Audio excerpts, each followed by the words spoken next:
Greetings, fellow humans. You know me as Iceman Caesar, and this is what's up in the world today. Well, it's time! It's time! It's Vader time!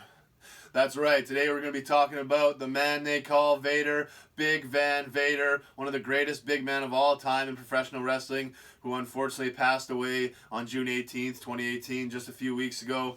And, just a very, very sad day. It's always sad when anybody passes away, but, just for a guy like Vader, he was very active on social media, and it was easy to see how bad he wanted to keep on living. Like, he'd been diagnosed, almost 2 years ago with major heart issues, and the doctor said, you only have 2 years to live, but Vader wasn't having any of that. He was going to try and live his life to the fullest, try and extend his life as much as he can, get healthy, even was working with DDP a little bit, but, that's goes along with Vader loved life and wanted to live, and he didn't want to stop wrestling. He was still wrestling, I think, pretty close up to when he got his heart surgery.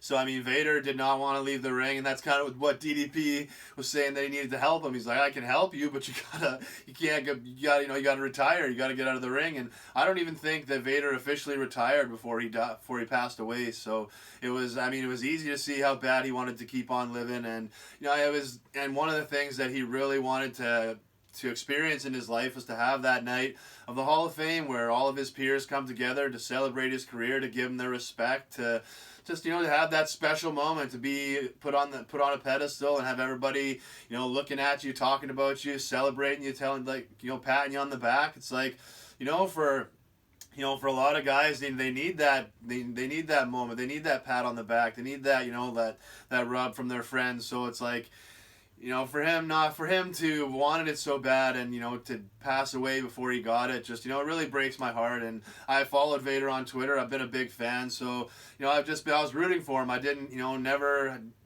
had it in my mind that he wasn't going to live past 2 years. I thought he was going to, prove everyone wrong. And I was looking forward to that night because, it's for some guys it might just be a payday. Some guys might not think it means as much, but to Vader and to Leon White, the man, this wasn't just a business event. The Hall of Fame is a business. It's not a real legit Hall of Fame. It is a legit Hall of Fame, but it's not, because it's all about making promotion and business. They're not just worried about honoring someone. It's like, okay, will honoring them make money? Will make people watch? They had Natalya induct Alundra Blaze, and the two had never met before. I'm not saying Natalya didn't do a great induction and didn't deserve it, one of the best female wrestlers of all time, but it's just like the inductee should kind of determine who is going to be inducting them, I think. But it's,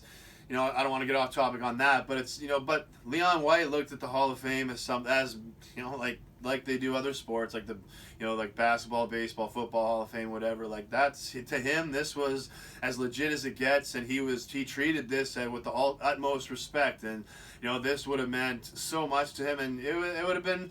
I'm really surprised that they didn't give him his Hall of Fame, the Hall of Fame induction that he deserved, because this is a guy that would have got the Hall of Fame and talked about it like it's the greatest thing that ever happened to him. And it would have just been constant positive promotion for WWE and the Hall of Fame. But for whatever reason, they didn't put him in. I heard that it might have been something where he wanted it so bad they didn't give it to him. Like, that is just one of the most pathetic.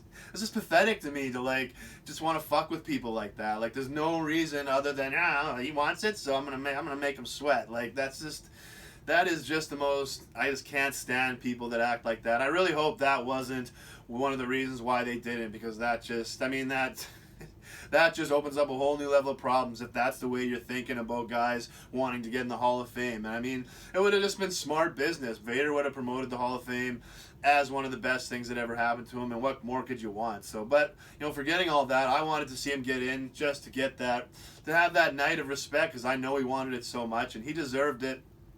Has more than enough accolades to be put in the Hall of Fame, but for whatever reason he didn't get in before he passed away, and I guarantee he'll be going in the next few years, but won't have the same effect, and it'll be a little bit of a downer, because just how bad he wanted it and how bad he deserved it, and unfortunately he just passed away before he could get it. So, but Absolutely one of the best wrestlers ever. Big or small, like, I mean, most people say he's one of the best big men ever, but I don't think you have to, just put him in a category. He was one of the best. When Vader was in his prime, rocking and rolling, nobody could touch him. I mean, he was an attraction. He was a guy that people would pay money to see. He was a guy that could deliver a great match that people would talk about after and get them excited to come back in the building. And he was just a big monster. It's just too bad that we never got to see him like as a really big babyface monster in the WWE, because WWE could have turned him into that and created it, but it's just that's not on WWE. A lot of it is on Vader too. I mean, he should have been in better shape, but we'll talk about that a little bit. But I just wanted to make this video to talk a little bit about my memories about Vader and just to kind of go through his career and talk about it for people that might not be as familiar with Vader as others. So he's had an absolutely amazing, legendary career. One of the best wrestlers ever. So he deserves a little bit of time for everyone to talk about him and celebrate him. So I'm gonna start out talking about my first memory of Vader, and it's kind of weird and interesting because it doesn't actually exist. I don't know how this happened. I'm not sure what the circumstances, how it ended up in my mind, but my first memory of Vader is him facing Hulk Hogan in WCW, and I have this memory of like the incident was Vader powerbombing Hogan over and over until Hogan went through the ring. And I feel like I can see the pictures of the magazine in my head. I feel like I can see the video of it happening in my memory. But like once I got the internet, I was excited to watch this again. But researching it, I could not find it. And then as I kind of figured out, did more research and got all the events and stuff, I realized it didn't happen. So I'm not sure how I got that memory into my head as a kid. Maybe I saw a magazine headline, Vader powerbombs Hogan through the ring, hyperbole or something. But to me, maybe I took that literally and my imagination rode wild. I'm not sure how that memory manifested itself, but like I said, standing here right now, I can see if I use my imagination, I can see the magazine pages. I can watch Vader powerbombing Hogan in the ring, kind of. I'm not sure how it happened, but that's my first memory of Vader, and it's I think it probably would have been a cool moment, but like I say, I've looked and searched, and it does not exist. So, but like. The myth, I guess, of Vader was enough to get in my head and create something that didn't even happen. But from the first second I learned about Vader, I was interested and I was ready to watch whatever he was going to be doing. But at the time, WCW was so far away from the thing I could watch that I just was relying on the After mags. Shout out to Bill Apter. I know he gets a lot of flack and people make fun of his magazines, but they were a huge part of me connecting to other pieces of wrestling. Where I was living, I was only exposed to WWF, but through the After mags and things like that, I was able to get more of an exposure. Like as I was in my teenage, young adult years, his magazine, World of Wrestling, wow, man, maybe the best wrestling magazine that they ever put out. I would pay for back issues and copies. So if just throwing that out there, that if there's any back issues with WOW magazine, I would certainly pay for copies. But those magazines were kind of like my only connection to anything NWA, WCW, anything outside of WWF. Pretty much my only chance was those After mags. So those were my really only exposure to Vader. But I thought seeing the big helmet thing that he wore with the smoke, and just even his look with the mask and how big he was, and how everyone described how he could move, just seemed like one of the most awesome presences you've ever seen. And I was looking for any opportunity I could get to just see this guy Vader and what he could do in the ring.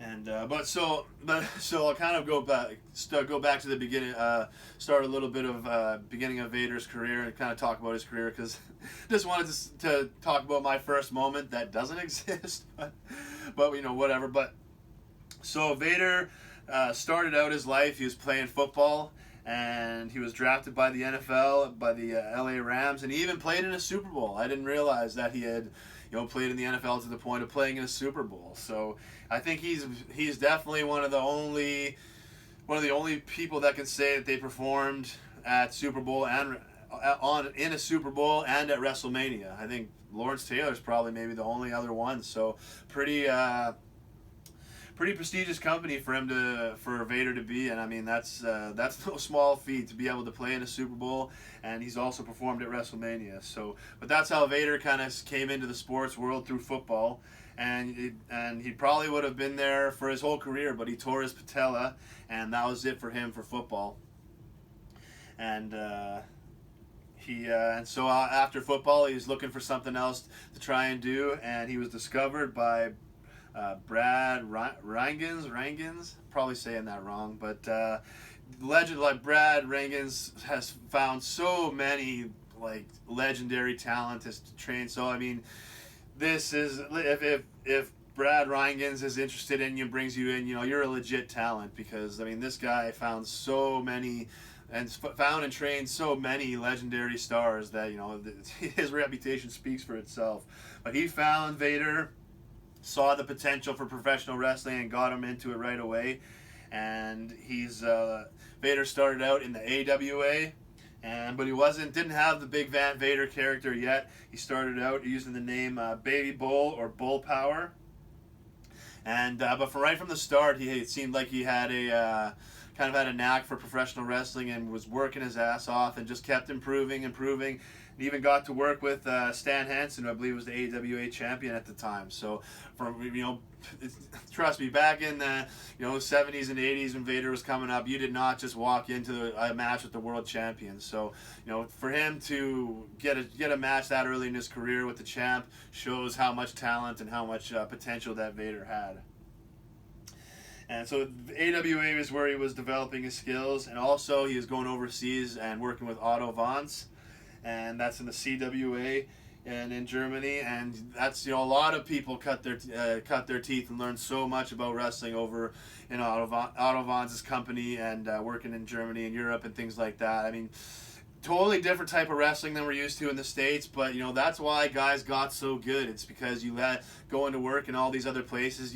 What worked here didn't work here, so you either have stunk up the joint and didn't get asked back, or you adapted. You took whatever you could from what and adapted it into this style, and then figured it out. And the guys that became legends and the best, they figured it out, were able to adapt. And that's why after these guys would work a bunch of places and they get to the big time, they were ready to go because they had so many tools in their tool belt to take from. It's like they could take a little bit from this territory and this territory and this, and you put it all together into one package, and you're ready to be a legend. You're ready to deliver anywhere on the card, main event, opening match, doesn't matter. So be like Vader came up in the wrestling business the right way, working in different places, harnessing his craft. For a big guy like Vader, sometimes you don't have to work that hard, and you don't have to, you can just get by in your size and just letting people run around you and bounce off you and,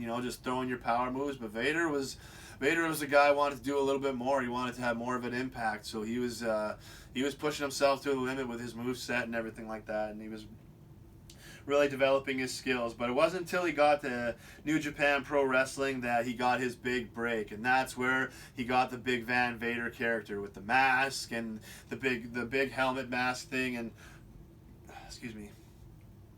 and just the whole character.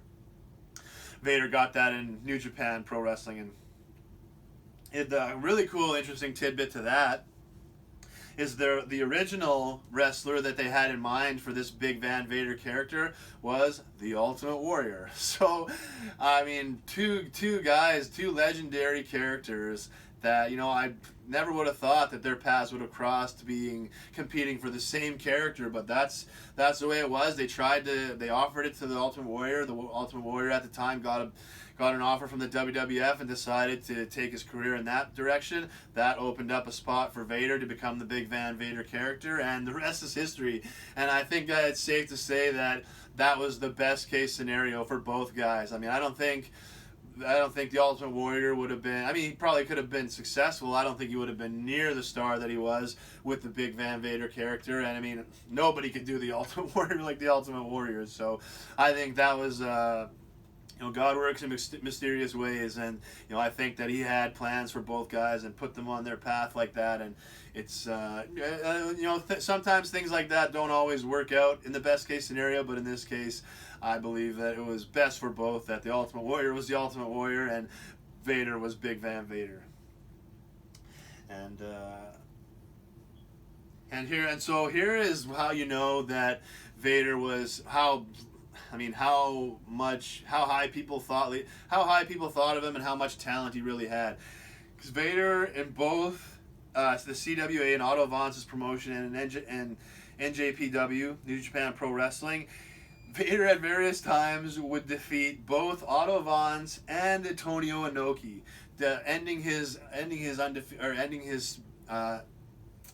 streak. I forget how long it was at the time, but like, if you know anything about pro wrestling, you know that you went over to these places and got beat by the Otto Vance and Antonio Inoki. Like, you didn't beat these guys.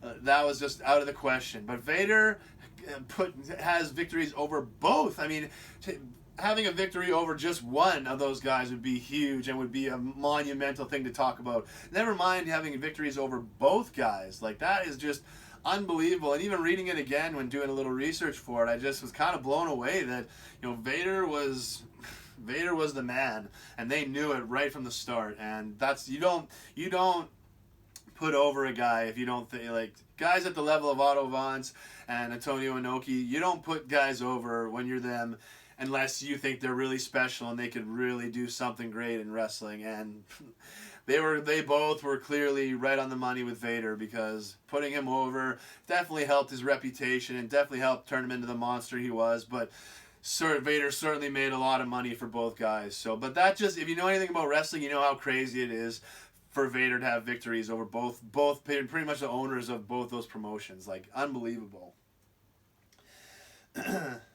And it was even like, here's how crazy it was. The victory over Inoki even caused a riot. And it caused New Japan Pro Wrestling to be banned from Sumo Hall, which was it's like the most famous arena, just very prestigious, their home arena. They got banned from there because people were so out of their minds that Inoki lost that they just started to riot and tear the place apart. So it's that's how crazy it was, and it just can't be understated how big of an achievement it was for Vader to go over both those guys. Like, the big, like, I mean, that is the talk about how getting the rocket strapped to you. Like, there's no bigger rocket than you can have strapped to you than defeating guys like Otto Vance and Antonio Inoki in their own promotions. So it's just unbelievable. And coming off of that, Vader would become the first Gaijin, which is as a non-Japanese person, he'd become the first Gaijin to win the IWGP Heavyweight Championship, which is New Japan Pro Wrestling's world title. And that is no small accomplishment. The first non-Japanese wrestler to win the world championship. I mean, this is back when, kayfabe was starting to, the layers of kayfabe were being peeled away already over here in North America. But in Japan, kayfabe was so as strong as ever, and I mean, these people believed it's real. So it's for Vader for them to give Vader that accomplishment is just can't be understated. It was so huge and opened the door for a lot of great non-Japanese wrestlers to win the IWGP World the Heavyweight Championship. So Vader just racking up the unbelievable accomplishments, right? As soon as he gets this character, I mean, he was off to the running and never looked back. And here is how, a big monster, you're assuming he's tough, but here is how double tough Big Van Vader was. During one of his 3 reigns as IWGP Heavyweight Champion, he accidentally had his eye knocked out of his socket. He pushed it back in and held it in to finish the match. Like, let me just say that again. He had his eye knocked out of its socket, pushed it back in, and held it there to finish the match. Finish the match. Like, absolute unbelievable level of toughness and craziness and stupidity, whatever you might want to call it. But the man was tough as nails, and he was a gamer in the ring. There was nothing that was going to throw him off. So that's just that story almost doesn't seem real, but you can go back, you can watch it, you can look at the stories. It's as real as the day is long, and it's just one of those things that just when I heard about that, it's one of those things that when Vader comes out, you take a step back. And I mean, if a guy can have his eye punched out of his socket and still keep fighting, that is not a guy you ever want to fight. So, I mean, Big Van Vader's toughness was just double tough. Absolutely nobody could question it. I couldn't imagine how anybody would want to, but it was. And I mean, still finish the match. That's just so unbelievable to me. But and here, so on top of Otto Vance and Antonio Inoki to win his third IWGP Heavyweight Championship, he defeated Tatsumi Fujinami. And I mean, that's like, we're talking about some of the highest level legends in the wrestling business, and Vader got victories over the three of them. So it's like, it just, I mean, you look at Vader's career, and it's easy to see why he was established and built into the monster that he was, but he deserved it because he wasn't just he was having great matches, he was putting on amazing physical performances and making people take notice. So I mean, it's but you just don't you don't just go over these guys. I mean, going over one of Otto Vance, Antonio Inoki, or Tatsumi Fujinami, even one of those guys would be like, winning the lottery. But if you won the lottery 3 times, just unbelievable. But if there was ever a guy that deserved to do it, it was Big Van Vader. And so I gotta mention is a NJPW tag team, Big Bad and Dangerous with Bam Bam Bigelow, and that's like, I mean, I wish we could have got a 2-year run in North America or something with Big Bad and Dangerous, because Bam Bam Bigelow might be my favorite big man in the history of pro wrestling. I just loved his look. I loved how athletic he was. I loved the top rope headbutt. Just loved everything about Bam Bam. Vader, right up there as one of my favorite big men. And the fact these two guys were a team, oh my God, could you imagine coming into the locker room and seeing your name across from Vader and Bam Bam Bigelow? Oh my God.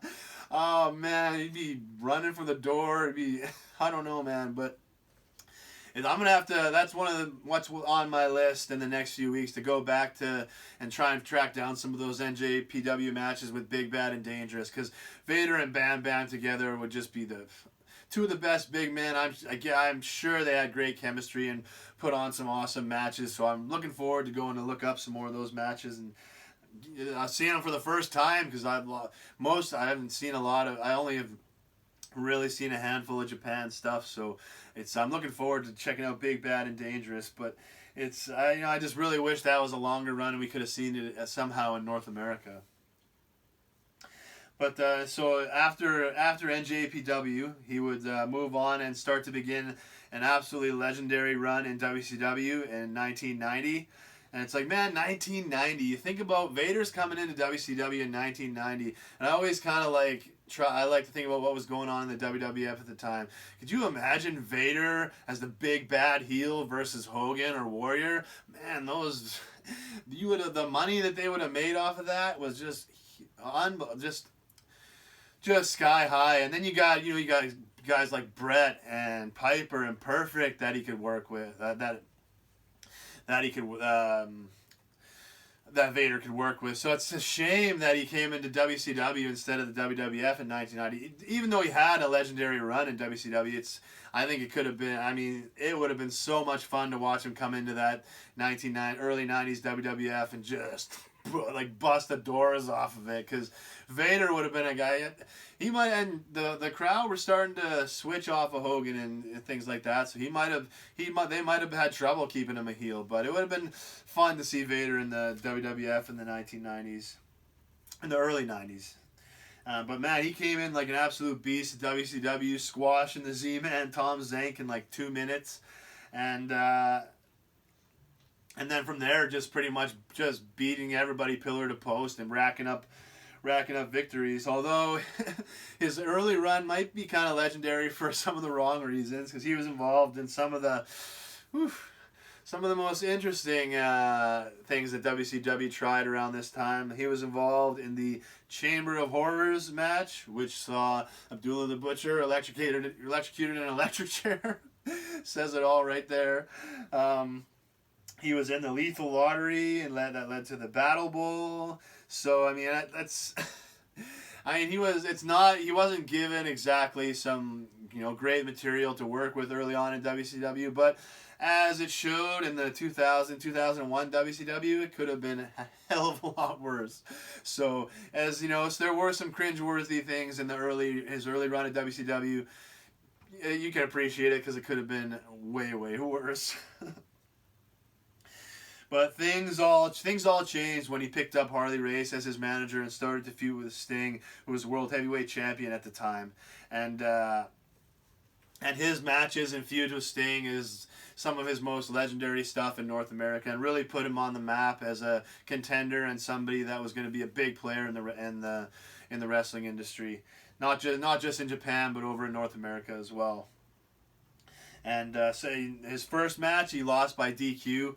But that builds him up as a big time challenger. That if I get another shot, things might go a different way. And that's exactly what happened in their rematch. Vader would win his first WCW World Heavyweight Championship at the Great American Bash, 1992. And that is the moment that you're building to, winning the world title and going on a run, but.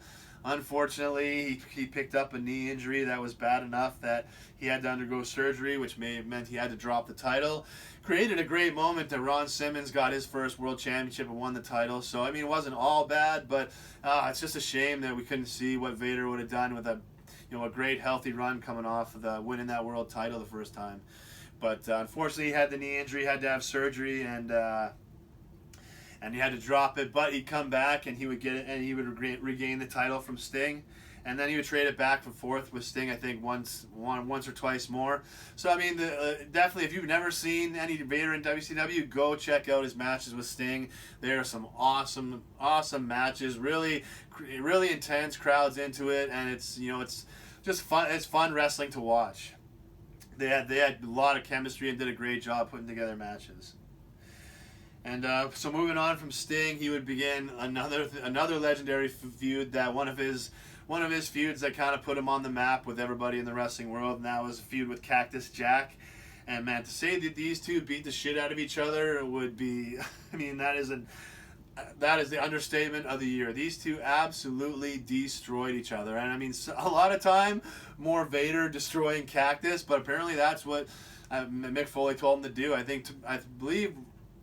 I remember from reading Mick's book or an interview or something, he told Vader that he wanted this to look brutal and people to talk about it, so he needed him to lay it in. But probably a big mistake, because you didn't really need to tell Vader that, and telling him that gave Mick Foley a broken nose and 27 stitches and I think a concussion. He got absolutely power bombed the hell out of on the floor, on the concrete, man. That was nasty. And I think he got a severe concussion. I think he lost feelings and an arm or a leg. Last person you want to tell to lay things in is Big Van Vader. But that feud with Cactus is just as brutal as some of those spots are to watch. So the really fun matches, and it's one of the reasons why we appreciate Mick Foley so much. He just destroyed himself for our entertainment. I mean, these are entertaining, fun matches to watch. I would never push anybody into these kind of matches. I wouldn't tell anyone to have them, but that's what they did, and I'll enjoy it if they're going to put that out there. And I certainly enjoy going back and watching these matches. And it's just the physicality. It's just, I mean, you can't ever look and be like, oh, they're playing around. They're just fake wrestling. Like, the physicality is so strong and at such a high level that you're just like, man, like, this is wrestling. They're beating the shit out of each other.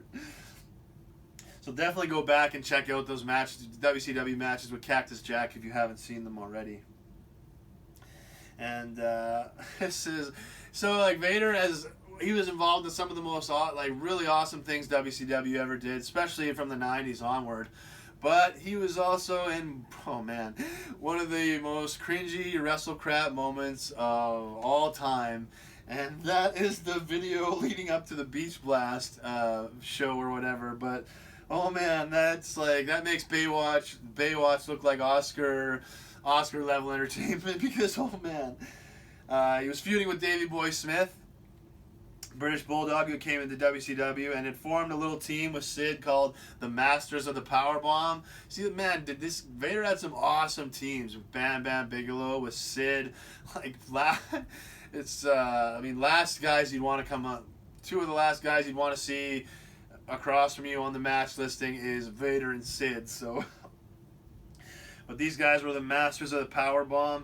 And they had a match. They had a match and a very, very interesting little mini movie leading up to Vader and Sid versus Davey Boy and Sting at a show called Beach Blast. So I'm not going to talk about it anymore. If you haven't seen this, go out of your way to watch it. It is excuse me. It is so cringy and so bad, but you know, sometimes things can be so cringy and bad that they're entertaining, and that's what this is. So it's funny. It's worth seeing for at least once, so go check it out. But poor Vader, man. So involved in some of the best of WCW and also the worst. So, I mean, Vader could do it all. And you know, as if being in the injury that Vader suffered by getting his eye knocked out of his socket, I mean, if that's not bad enough, you think that, you know, you're around an injury like that, it's going to be 1 in a million. It's not going to happen again. But Vader found himself in another nasty situation, but this time with his opponent. Yeah, Vader was in a match with Cactus Jack, and Mick Foley actually got his ear ripped off. Not so much a fault from Vader. It was the ropes over in Europe are just steel cables wrapped in rubber. So, and if they're really tight, I mean, that can do serious damage. That could sever limbs. I mean, serious damage. And Mick Foley likes to do the spot where he'd go over the top and get his neck caught in it. But with these steel cables and how tight they were, he was in actual serious trouble when he did that. And it was cutting off his oxygen. It was starting to start damaging his throat and stuff like that. So to get himself out, he just pushed himself out, ripped it, and the pressure on his ear just took the ear right off with it. So, man, Vader had been in the ring for having his eye knocked out and seen somebody's ear get ripped off. So Vader has, I can't say that he did not have an interesting career, but just one of the, I mean, a legendary career full of legendary moments for Vader, that's for sure. But in fact, you know, that wasn't as much Vader's fault, or, you know, not really much you can do about that, but still a pretty crazy moment to go through.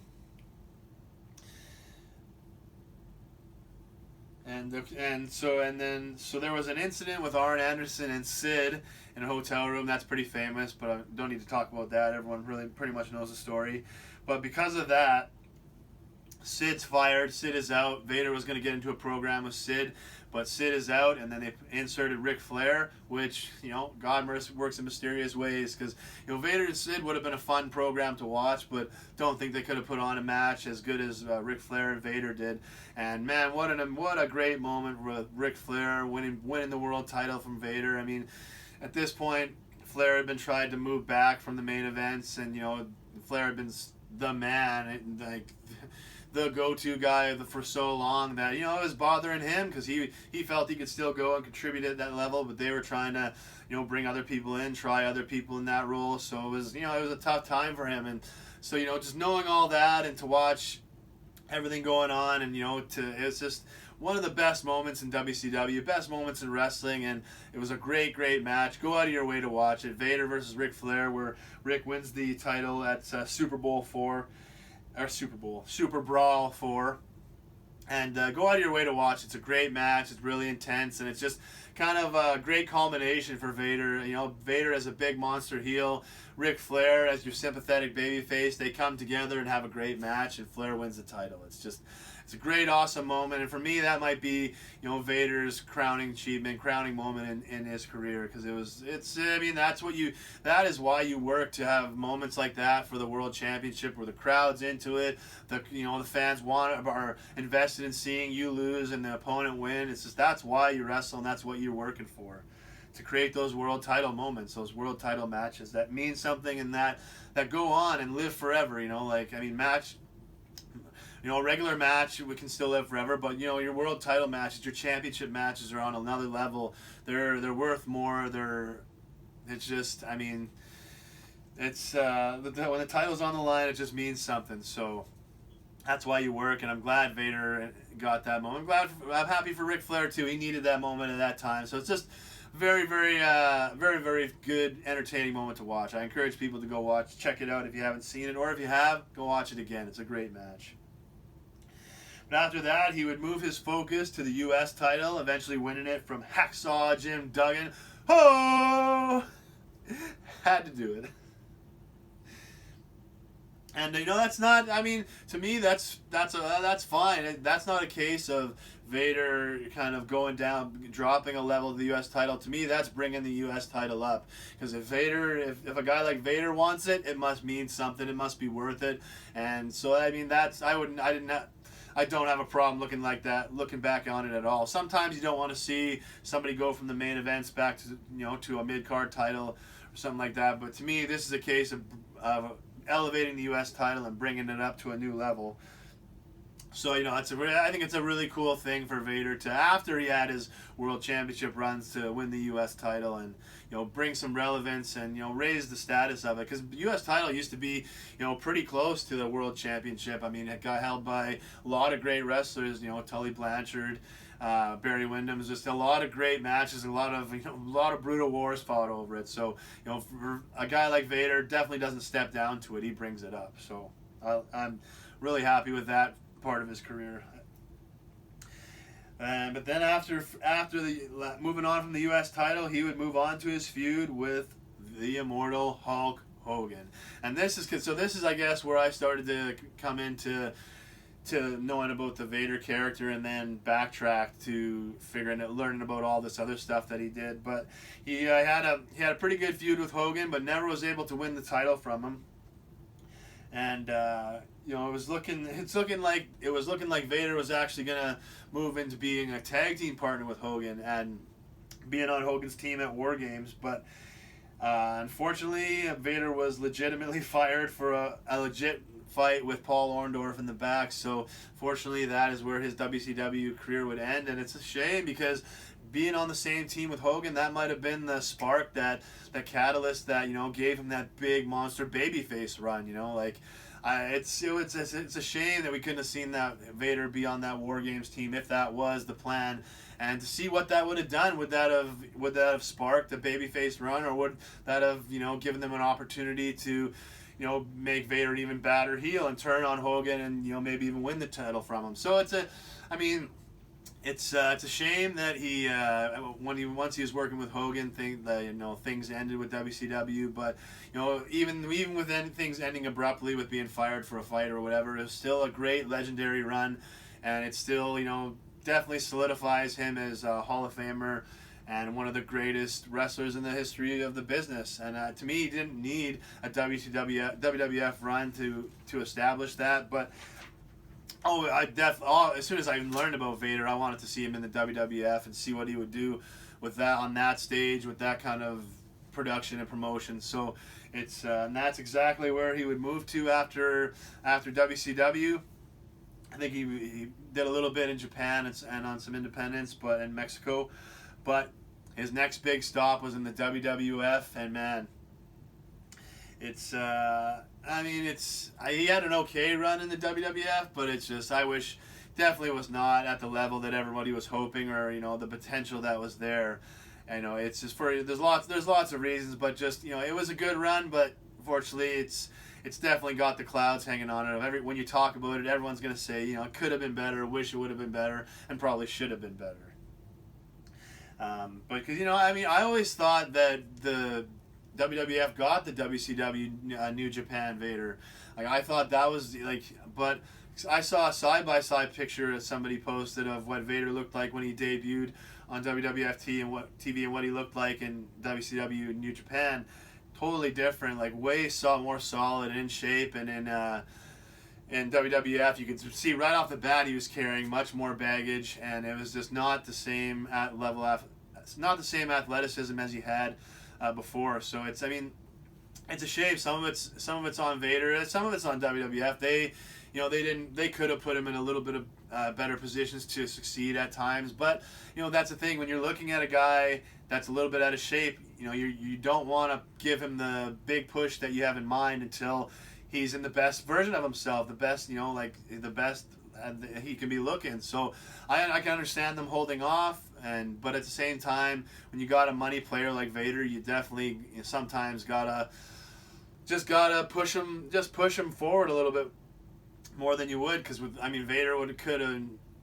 I think Vader could have made a lot more money for the WWF than he did, but you know, it is what it is. It happened for a reason, and it's you know, we can't go back and change it. So, but I mean, it is kind of the reason of why the WWF run wasn't at the level of the others, because he wasn't the same guy, and he just wasn't in the same shape. So, but started really hot with coming in. I believe his debut was in the Royal Rumble.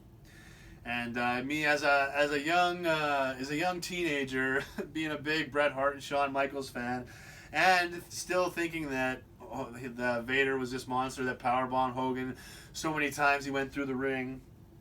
You know, I was being a big Bret and Shawn fan. I was really concerned that this big monster was coming into the WWF, and you know, I always wanted Bret or Shawn to be the champion and to be the matches, but obviously to me Vader was coming in to take the championship, and I was nervous, man. I was like, you know, really kind of, it was, I was concerned. I mean, see, that at the time I knew. See, the way my dad presented wrestling to me from a very young age, he let me know that it wasn't 100% real. Like, the guys would go out and have beers and supper together after, and I always thought that was the coolest thing. That didn't ruin it for me. Like, to me, it was always like, wow. But the way my dad presented it was, you know, these guys will go out and have beers afterwards, but what they do in that ring is real. Like, they're going after each other, and they're competing, and they have to take care of each other, and you know, like, you have to be very mindful about what you're doing to your opponent to not hurt them, because you know, you're having a real wrestling match, but you can't seriously hurt them. Like, my dad always presented it to me as, it's real, but it's predetermined, but it's real in that ring. And you know, like, guys are really going at it, you have to have respect for your opponent. You can't disrespect, or else a guy will, you know, he'll roll you up and pin you, or he'll put a submission on you and tap you out. So, like, my dad always presented it to me as it was, you know, guys didn't actually hate each other. You know, they'd be friendly after the shows, and you know, it wasn't the same competition as like football games or anything, but it was real, and you had to have respect, and you didn't just mess around and do wrestling moves on anyone or anything. And so the respect that my dad presented wrestling to me as like not real, but real. So that's why, like, when guys like Vader would come in, I knew that, you know, he couldn't just go in and, you know, beat the hell out of Bret or Shawn until they were, but at the same time, I knew that, you know, the guy like Vader was definitely in a position to win the world championship and to go out there and rough them. And I knew that Vader was a big and a strong enough guy to where if Bret or Shawn wasn't doing something they didn't want, he could make them do it. And like, to me, I always saw these big guys, it's like, you're told what to do, but are you going to do it? He's big enough not to do it. So that when I watched wrestling, that was always in my mind. Like, I know that this guy's probably sent out to lose, but will he? Like, is he going to agree to it? He's big enough. He's certainly big and strong enough to, you know, to say no and make this other guy lose. So that's the way I always watched wrestling, and you know, so that's why when a guy like Vader was coming in, I knew wrestling wasn't 100% real, but I was still nervous AF for this big monster to come in and take the title off of my favorite guys. So, and I really wanted 97 Rumble. So I really wanted, okay, I'm mixing up my Royal Rumbles here. The 96 Rumble was when Vader debuted, and I really wanted Shawn Michaels to win that Royal Rumble. So I was out of my mind waiting, I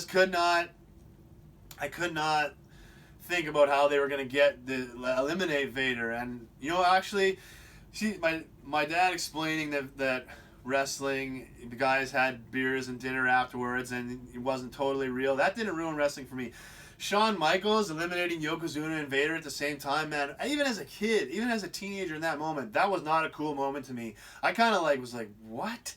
It was just way too easy. Like, as a kid, that moment was like, that is stupid. That is dumb. I hated that. As watching that moment, as even now watching the '96 Rumble, I just like almost look away. I can't stand that moment. And knowing what kind of a dickbag Shawn Michaels was at that time, I just, that he pushed, I gotta be the guy to eliminate Yoko and Vader, like that. I gotta be like, that is just that drives me absolutely insane.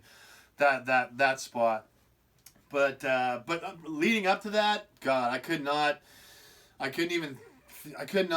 figure out in my head how somebody was gonna hurt Vader enough to the point where they could throw him out. So and he throws Shawn Michaels out afterwards. Like, I was all into Monster Vader as a heel. Like, wanted anyone to beat him. I wanted him nowhere near my favorite wrestlers, and like, they ended up letting Shawn back in the ring. But even that, as a kid, I was just like, I guess as a kid, I know that I kind of thought that was lame, because I thought, man, Vader eliminated Shawn, what?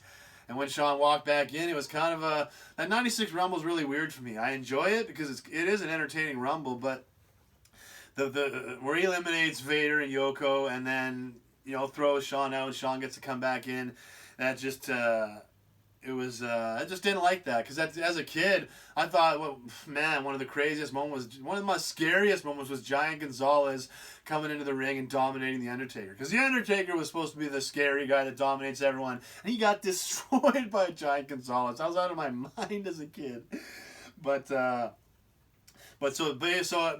despite those things not being maybe the greatest Rumble, he definitely made a big impact in the Rumble, set himself as a monster heel right off of the bat.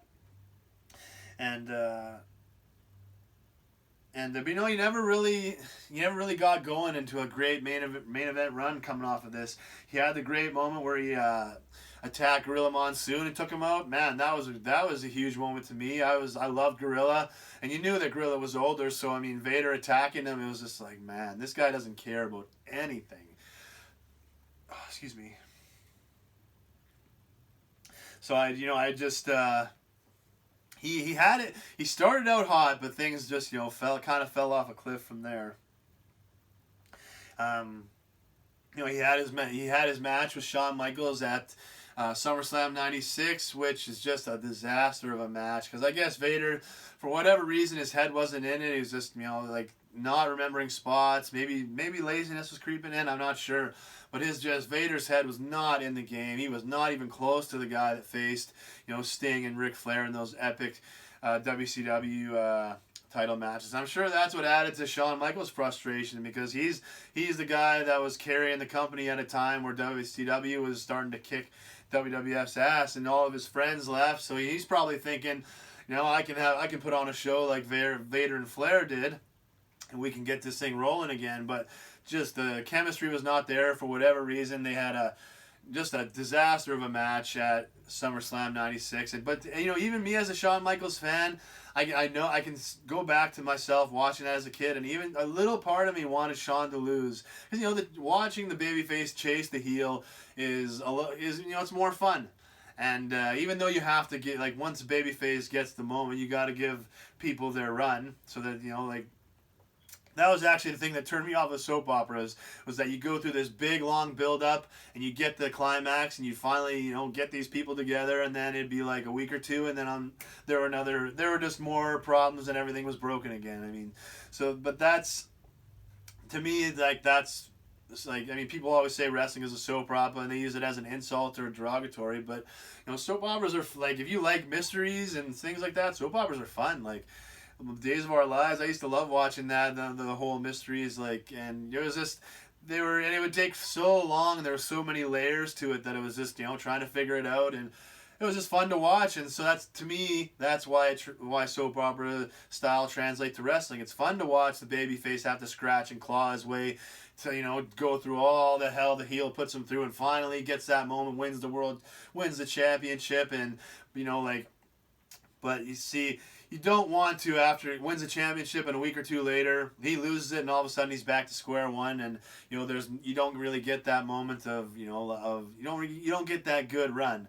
So it's like, for me, it's, you get the babyface chases, has a good little run, and then goes back to restarts the cycle at square one. That's kind of what I was ready to see with Shawn and Vader, because Vader was such a great monster heel and Shawn Michaels was a great babyface champion.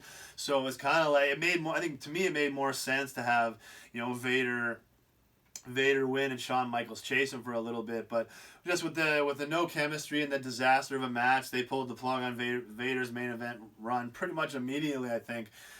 As I mean, Survivor Series, you gotta believe that is supposed to be Vader's spot, because I mean, you had the match. Vader technically beat Shawn by countout and DQ, and then lost by pinfall at the SummerSlam match. So right there, you got your setup for a rematch. And Survivor Series is the next big pay-per-view. There were a couple in your house pay-per-views before that, but the Survivor Series is the next big one. You gotta believe that's where you're setting up your Vader win to go to, and then he went to go to the San Antonio Royal Rumble. Shawn wins it back.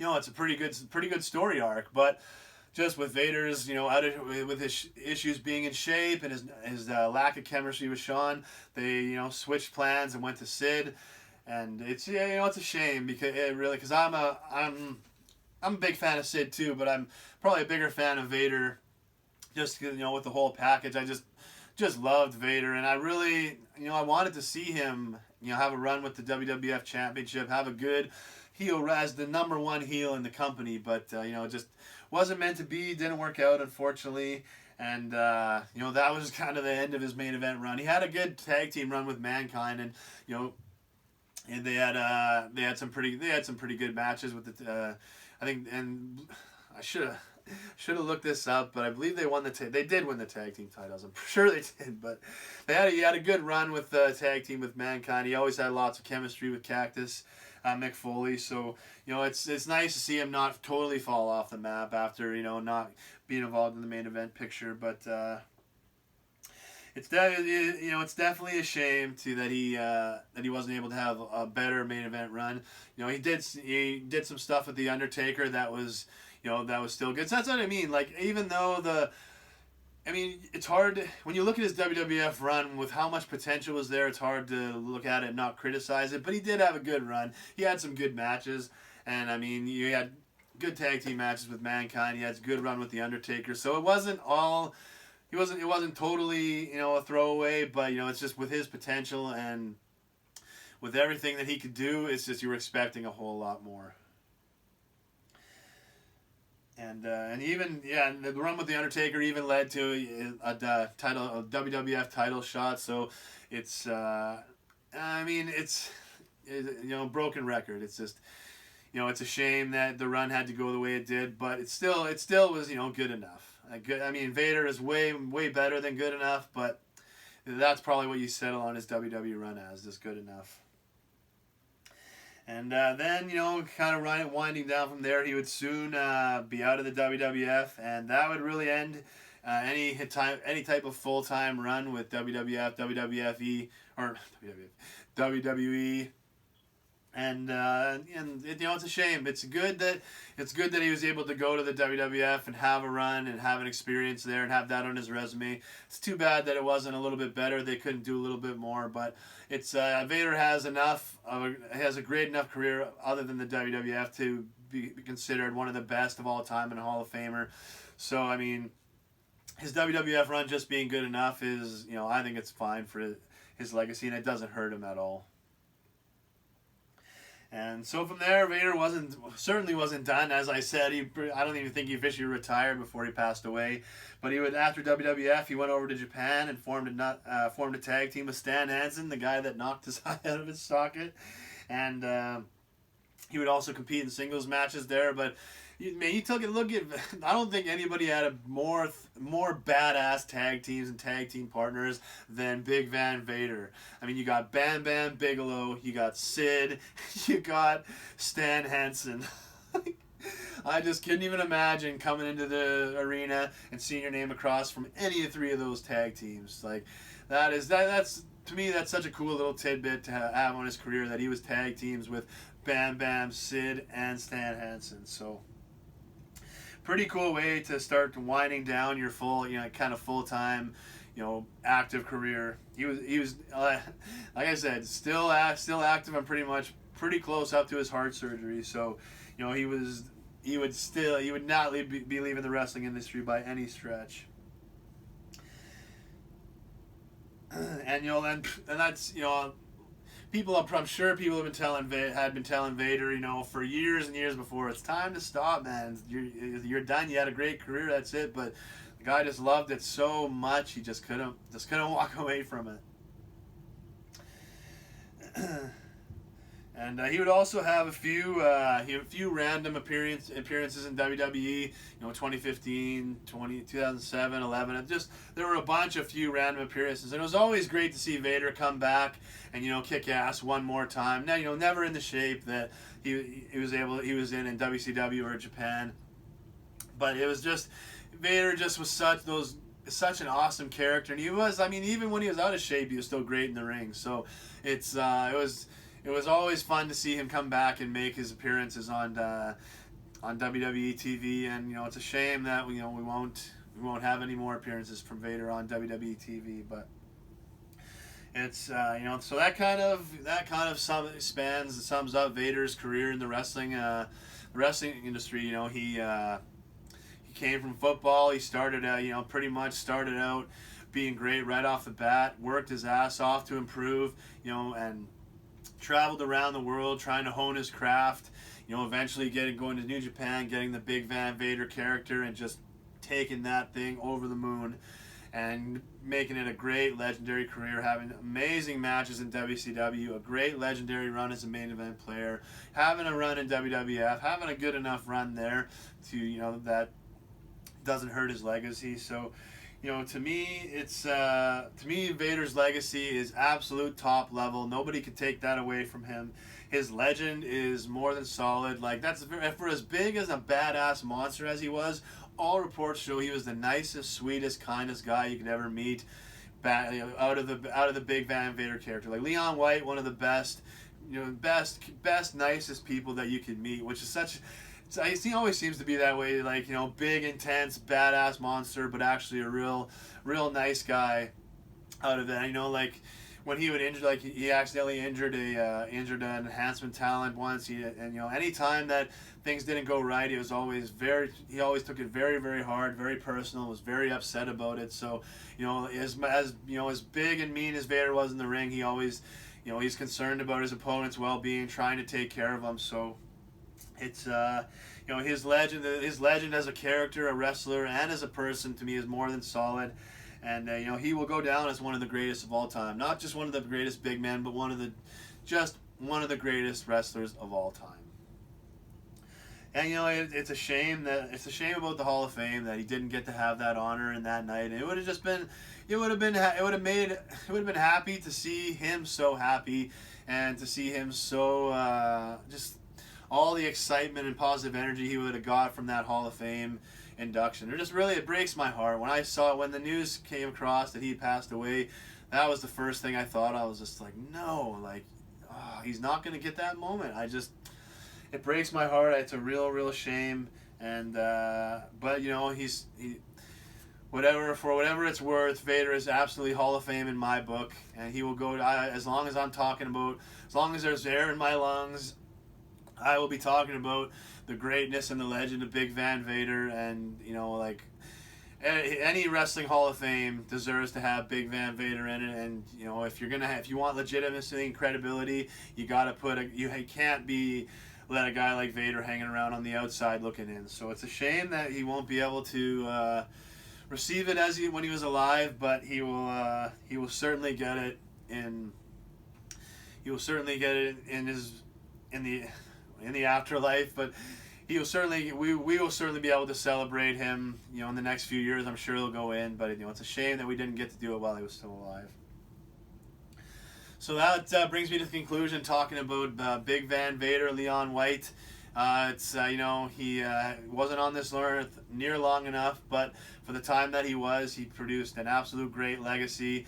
He gave us so many great memories and moments and matches, and me and wrestling fans everywhere, his family, friends, and peers, colleagues, just nobody will ever forget the name Vader, and nobody will ever forget how great Big Van Vader was. So send us so much love and the strongest prayers out to your family, friends, and fans.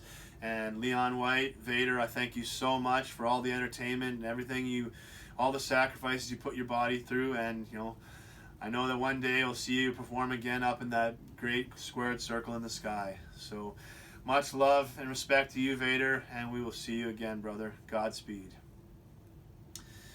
And so now, I don't want to get it. I want to talk a little bit about the kind of wrestling industry in general right now. A few general things. I wanted to keep this as much about Vader as possible, so I'm not going to talk too much.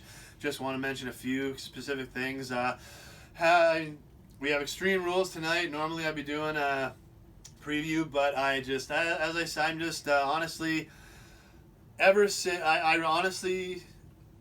since the video package for AJ Styles and Shinsuke Nakamura started at WrestleMania 34, things have just totally changed for me as far as my investment and my relationship with WWE. Because to me, I feel ever since that video package started, that was the moment that I've figured out. That's the moment where things changed, and it's going back to that moment. It was from that moment is where I started to feel about the way to me now WWE from that point on is the Last Jedi. Star Wars Last Jedi is an absolute piece of shit of a movie.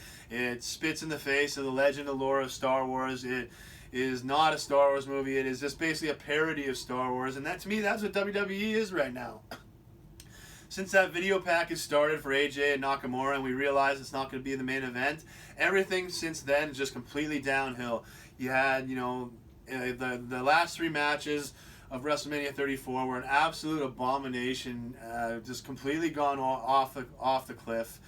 And then you have the most pathetic Royal Rumble. They're just getting into bed with these scumbags in Saudi Arabia and bending their knee. Now they're getting rewarded with the biggest TV deals they've ever gotten, putting out the absolute most garbage product they ever have. They're being rewarded for the absolute mediocrity, and it just disgusts me. It kills hope. That shows product's not going to get any better. The matches aren't going to get any better. The builds to these shows aren't going to get any better. The storylines aren't going to get any better. They've just been rewarded for the garbage they've been putting out. So I'm done. I mean, I'm not done, but I'm just totally uninvested. Put on Raw, it's basically background noise now. I'm looking at other things on the computer, doing anything else but watching. Because, for the longest time, Vince McMahon said WWE is not wrestling. And everyone rolled their eyes and whatever, let him say it, because it was still wrestling. Even though it's sports entertainment, everything is sports entertainment. Even back in the 40s, that's sports entertainment. So, sports entertainment is such a general term. But WWE still was wrestling. But now Vince has done it. He's killed wrestling in WWE. Because WWE is not wrestling anymore. It's a parody of wrestling. The matches don't mean shit.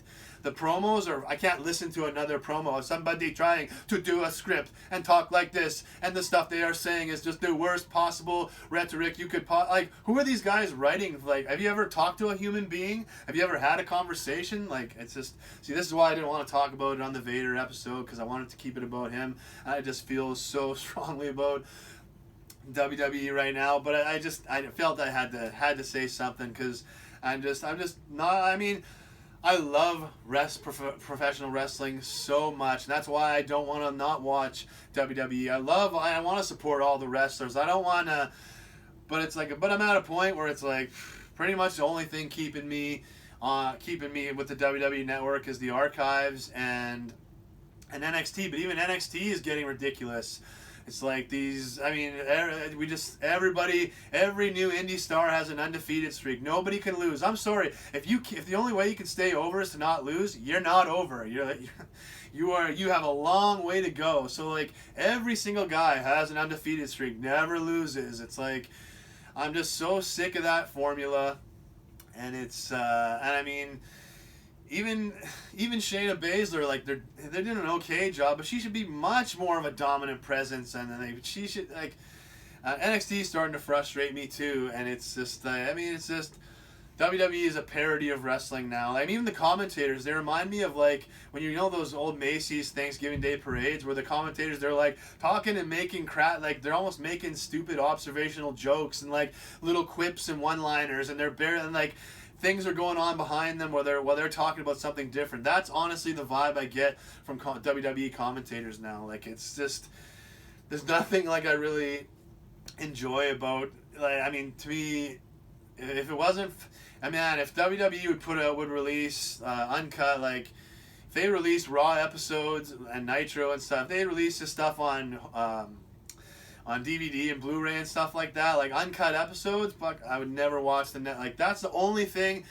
They better hold on to their archives like with a tight fist, because honestly, if I could get my hands on those archives and put them into my collection, like that'd be done with the WWE Network.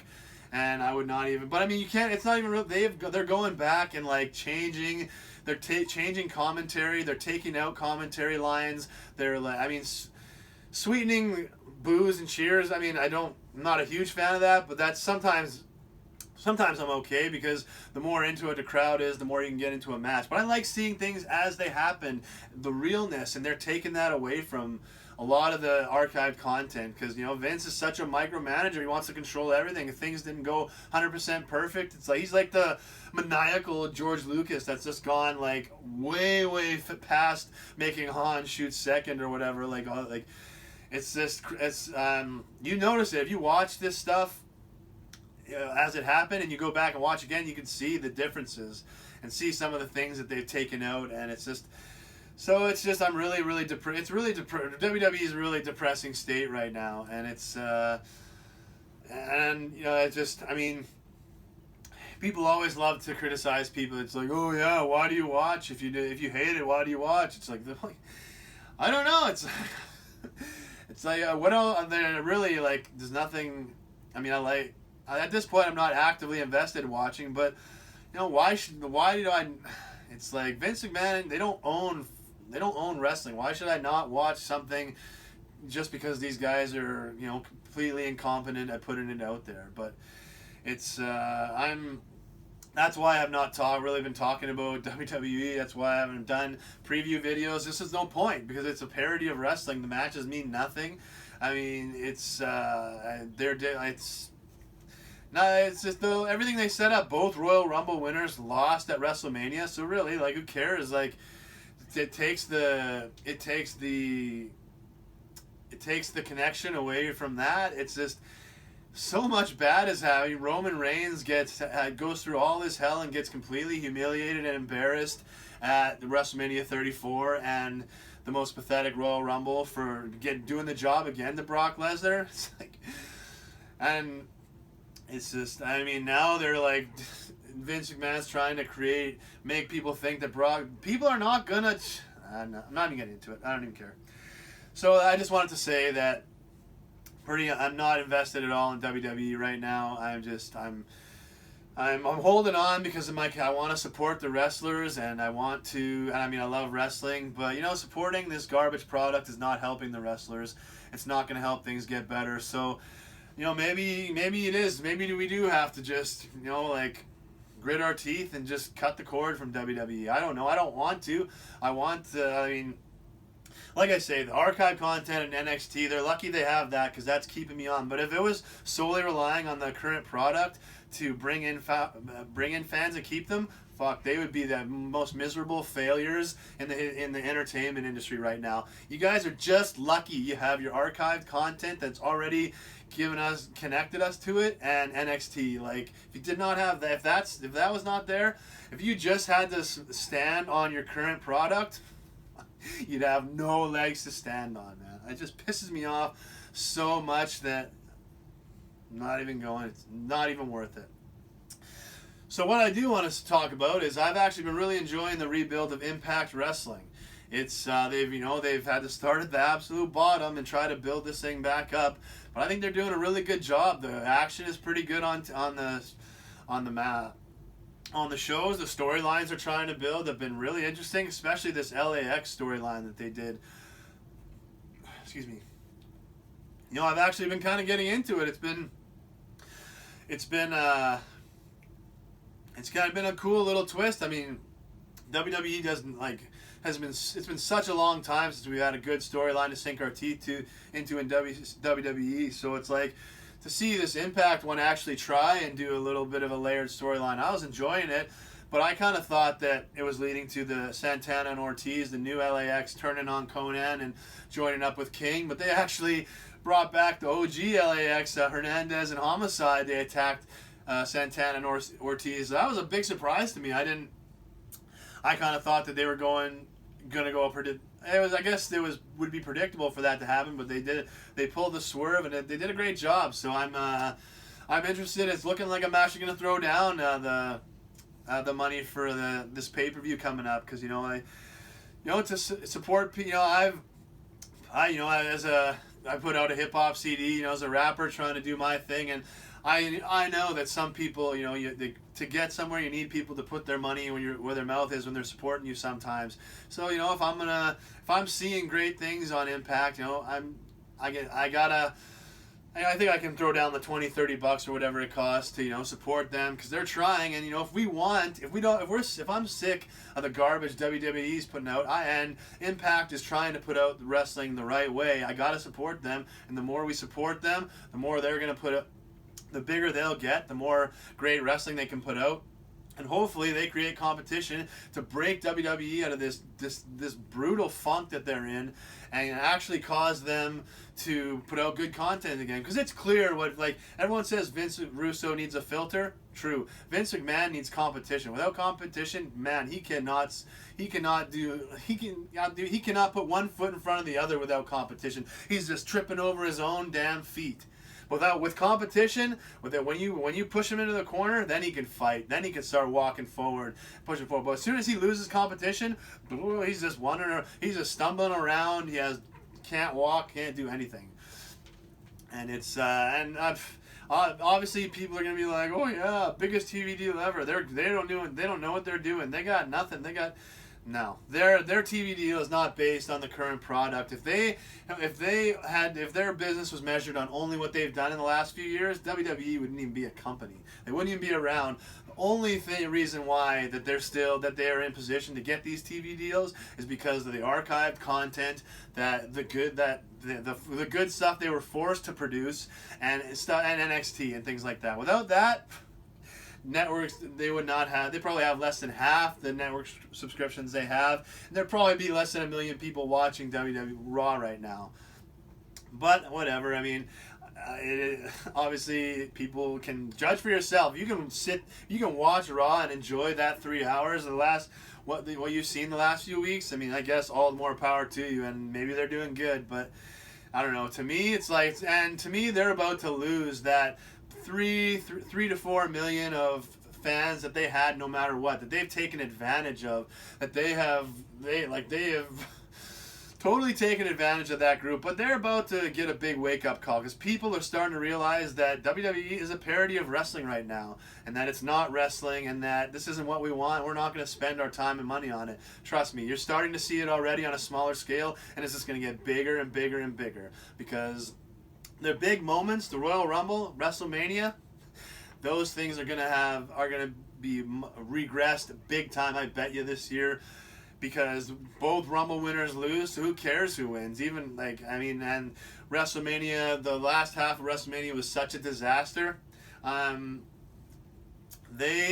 how brutal the product has been coming into this part of the year, I'm thinking they're in big trouble, about to lose a big chunk of that 3 to 4 million guaranteed fans that they've taken for granted all these years. So, but we'll see how it goes. I mean, I just hope that WWE breaks out of this funk and starts really trying to produce great wrestling, sports, entertainment content, not this parody of wrestling variety show bullshit. So it's like, I just hope they're forced to create good content, because they have the platform, they have the talent, they got the production, they have everything they need to put the best version of professional wrestling, sports, entertainment out there. But they just choose not to, because they're bending their knee to scumbags, but it's okay. The world is changing. The world where scumbags control it, and all their friends and people loyal to them get the benefits. That world is going to be crumbling crushed. And it's going to be hijacked by good people. We are going to step into the power positions and make sure this world works for good things, for good people, and that the scumbags that control the stuff, they don't control it anymore. People that connected to them, boom, connection severed. You got no platform, you got no foundation to stand on, and now you just got to be a good person and use your talents and what you were given to try and create success and good content. But that's the thing, the world is changing, and so we're gonna be starting to see it more and more as we move forward here. But it's I hate that I did this on the Big Van Vader show. I just wanted to say a few quick things, but I'm really passionate about it, so I went on a little bit more of a tangent than I want to. But it's just the state of professional wrestling and how WWE treated Vader with the Hall of Fame. I wanted to put this out there and just take them to task for some of the some of the negative things that they're doing, and the way, and it's like they're the ones that WWE is the ones that are setting the pulse for professional wrestling right now, whether we like it or not. And so it's their choice. If they want to set a good one, they can. If they want to set this bullshit one that they're putting out, they will. So, and it sucks because it's Rusev Day today, and he's getting his WWE title shot. I'm like, oh man, it sucks that I can't be more excited about this, but still, it's Rusev Day. He's getting a title shot, so I'm still excited, and I will still be watching. I got the kids here this weekend, so it's I want to watch with them, and I just love professional wrestling. It's like I don't want to stop. I don't want to eliminate something from my life that I love. Like I still can get enjoyment out of it, using it as background noise, and even though it's like most 90% of it's a parody of wrestling now, that 10% still is enough to have me enjoy it and entertain me. But it's like, I just want it to be great. I don't want to have to not watch wrestling. I want it to be great. And it's, maybe we're moving to a point where not watching it is the only way we'll force it to be great, but I hope that we don't have to move there. Hopefully they just pull their heads out of their asses and stop being a parody of wrestling and be pro wrestling, sports entertainment. They're one and the same. Sports entertainment is professional wrestling. So as a whole, football is sports entertainment. Everything athletic is sports entertainment. So it's like, but there is great professional wrestling and there is parody, and right now WWE's a parody. So I'm gonna stop there. So just 3 main points. Everybody, go out of your way to go watch some Vader matches, celebrate his career, tell everybody you know about that he was one of the best wrestlers ever, one of the best big men. Just make sure that you celebrate and remember Vader on the level that he deserves. He was a great wrestler, a great man behind the scenes, and he deserves to be remembered by the highest level by as many people as possible. And I wanted to say, if you're fed up with WWE and you agree with me that it's a parody of wrestling right now and it's very, very frustrating, and you're really fed up, please give Impact Wrestling a chance. Check them out on I believe fight.tv. I don't know the whole address, but I believe that's where you can get their pay-per-views and stuff. They have some TV deals here in Canada. They're on the Fight Network, so if you're in Canada, check them out on the Fight Network. Every Thursday at 6, I believe, is Impact Wrestling show. And they're going to have a Slammiversary pay-per-view, not this weekend, next Sunday. I believe the pay-per-views are only $20 or $30 a piece, so it definitely should be affordable. But it's like, if we want great wrestling, we have to support it. And Impact is putting on great wrestling right now. They have a great card coming up on Sunday, so it's so definitely check them out if you're looking for some great wrestling. But it's. And with WWE, it's, I love WWE. I was raised a WWE fan, WWF fan. WWF is my life. When other kids were worried about NHL and NBA and NFL and they had sports stars, I was only worried about WWF. When kids had heroes of Wayne Gretzky, my hero was Hulk Hogan and Bret Hart. So it's like, I've always been a WWF fan. WWF has been my life. It's always been on TV. I've always watched Raw and the pay-per-view. So it's like, it's not just easy to just be like, no, I'm not going to watch it. So it's a part of my life. It's part of who I am. It's part of made me who I am. The role models that I've had and the great moments that it's helped shape me to make me who I am. So it's hard for me to just walk away. But So I'll be there watching tonight with my niece and nephew, my pops, and watching Extreme Rules. Hopefully it's a great show. As always, sending positive energy for a great, safe show for everyone. But I'm just hoping that it's WWE's choice. They're choosing to put on this parody of wrestling garbage. All they got to do is flip the switch and start to put on a great product. And not only will they deliver on these TV deals, but they'll get bigger TV deals next time. And WWE and pro wrestling will start to be in the main conversation with not just the big four sports, NBA or basketball, football, soccer, hockey, but bam, pro wrestling, and it'll be on that level. I think it just got to flip the switch. So that's it for me. I thank everybody for listening to this episode. Definitely it's all about Vader. Didn't want us to talk too much about the other stuff and focus on that, but just much love and respect out to Vader, his family, friends, and fans. We'll never forget you. Godspeed, brother. And but that's it for me. So thanks everyone for coming along for the ride, and we'll see you soon down the road. Much love and God bless. Peace.